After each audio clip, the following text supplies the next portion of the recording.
Ini orang Rusia asli nih. Ojo lali di subscribe ya.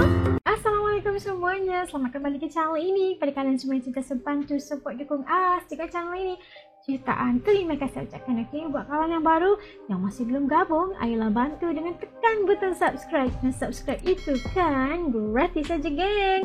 Oke, seperti biasa sebelum mas mula, nak mendoakan buat siapa saja yang tengok dan tonton video kali ini agar dikurniakan limpah rezeki yang luar biasa, tidak akan pernah putus-putusnya, dipermudahkan sekali urusan yang buat saudara kita di Palestina. Semoga Allah sentiasa merahmati mereka, insyaAllah. Amin, amin, rabbal alamin.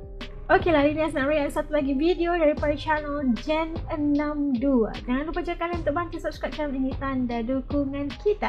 Kali ini kita nak melihat Indonesia jadi misteri bagi orang Rusia. Ini pandangan terbaru orang Rusia tentang Indonesia. Apalagi ni Ura misteri bagi orang Rusia. Oke, kita akan cari tahu ngapain jadi misteri ni. Ayo ikut us react. Yuk.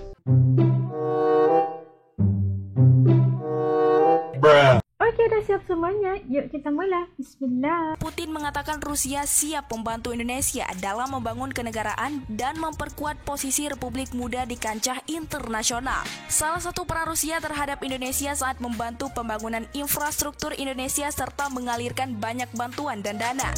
Pemerintah Rusia telah mengeluarkan dana sebesar 600 juta dolar Amerika Serikat untuk alutsista Indonesia, di antaranya kapal penjelajah, destroyer, kapal selam, tank amfibi, dan pesawat tempur MiG. Karena Rusia lah Angkatan Laut Indonesia menjadi yang terkuat kedua setelah Tiongkok.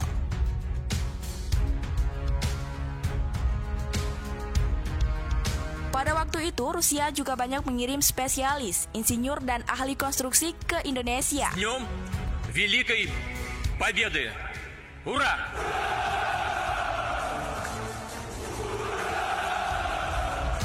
Lagi-lagi Rusia kembali berperan dalam membangun infrastruktur transportasi, industri besar, stadion, rumah sakit, dan institusi di Indonesia. Hingga sampai sekarang bangunan ini masih beroperasi. Putin menegaskan akan selalu membantu Indonesia membangun kenegaraan dan memperkuat posisi di kancah internasional, karena Indonesia merupakan salah satu mitra utara Rusia di Asia Pasifik. Hubungan Rusia-Indonesia bersifat konstruktif, saling menguntungkan dan terus berkembang atas dasar tradisi persahabatan dan bantuan timbal balik yang telah berlangsung lama.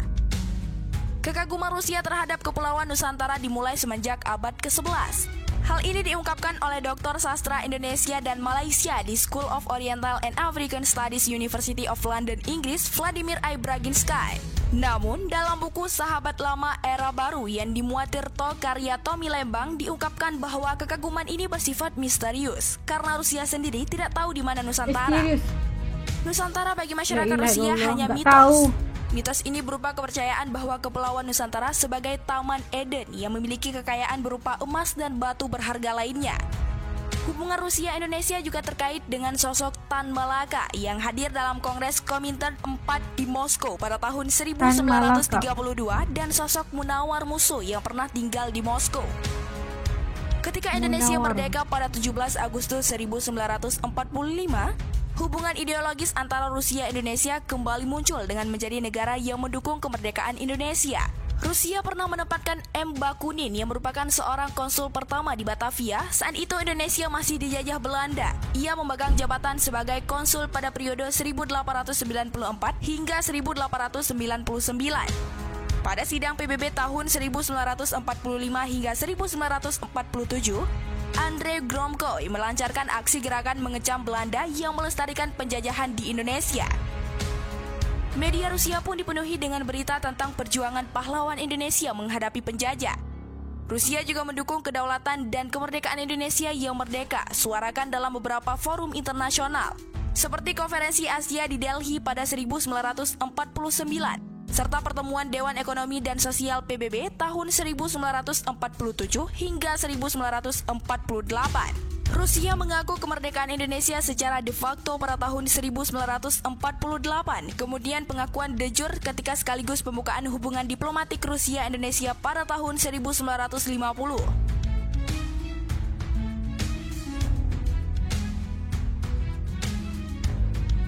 Di Rusia ada sebuah bangunan berbentuk masjid, namun dimanfaatkan sebagai gudang. Ketika Soekarno mengunjungi Leningrad dan melihat hal tersebut, ia ingin masjid itu dikembali fungsinya sebagai tempat ibadah. Karena bentuk hormat masyarakat Rusia atau Uni Soviet kepada Soekarno, mereka pun mengabulkannya. Hanya dalam waktu 10 hari setelah kunjungan Presiden Soekarno, bangunan itu kembali menjadi masjid yang saat ini dikenal dengan Sentral Moskow. Hubungan Rusia-Indonesia mulai pupus setelah peristiwa G30S karena orientasi pemerintahan Orde Baru yang dipimpin Soeharto berseberangan dengan pemerintahan yang lama.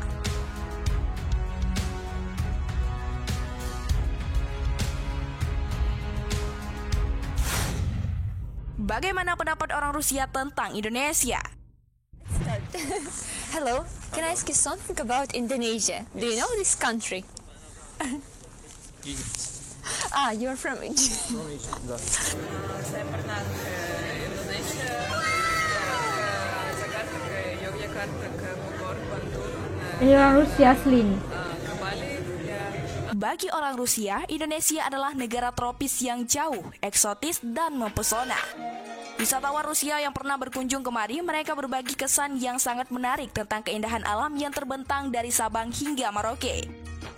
Keunikan Indonesia bagi orang Rusia yakni dari geografis Indonesia yang berada di jalur khatulistiwa. Pendapat orang Rusia terhadap Indonesia yakni memiliki kesamaan di antara dua negara ini. Keanekaragaman budaya Indonesia dan Rusia memiliki banyak persamaan. Salah satunya adalah keberagaman atau diversity tradisi yang unik, orang-orang yang ramah, kekayaan warisan kebudayaan, etnis yang beragam, bahasa yang beragam diatur untuk hidup berdampingan dalam harmonisasi. Indonesia dan Rusia mampu menunjukkan bahwa Islam dan agama lainnya dapat hidup berdampingan secara harmonis dan penuh toleransi. Di Rusia juga sama, mereka memiliki orang yang beragama Muslim, Kristen, Rusian Ortodok, Buddha. Inilah yang menciptakan keharmonisan yang meskipun berbeda-beda tetapi tetap satu. Indonesia memiliki citra positif di mata Rusia. Dengan pengetahuan yang terbatas, bagi sebagian orang-orang Rusia menganggap Indonesia masih misterius.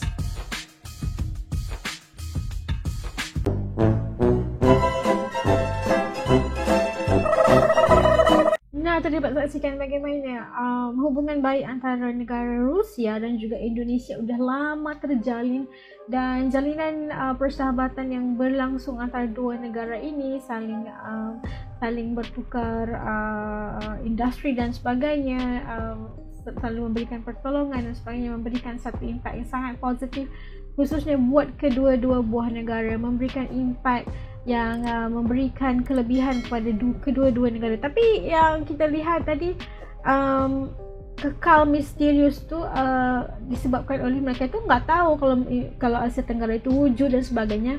Justru itu harus cari tahu dong, harus pergi ke Indonesia dan alami sendiri bagaimana masyarakatnya dan bagaimana mereka boleh memiliki hubungan yang baik antara Indonesia dan juga Rusia.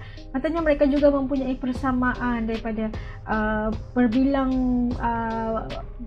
pelbagai anutan agama, tapi mereka memegang kepada konsep toleransi dan saling menghormati antara satu sama lain. Mungkin disebabkan oleh kebersamaan itu, mereka tu bisa menjalinkan hubungan yang sangat baik, khususnya dalam pertukaran ekonomi dan sebagainya. Harus mereka itu bekerjasama dalam segala bidang yang boleh, kalau boleh, untuk menjamin kesejahteraan kedua-dua buah negara. Dan kita doakan agar hubungan baik ini terus berlangsung dan memberikan impak dan dampak positif buat masyarakat Indonesia dan juga Rusia, kedua-dua negara ini. Okey, sampai ketemu lagi dalam video. Jaga diri. Dadah.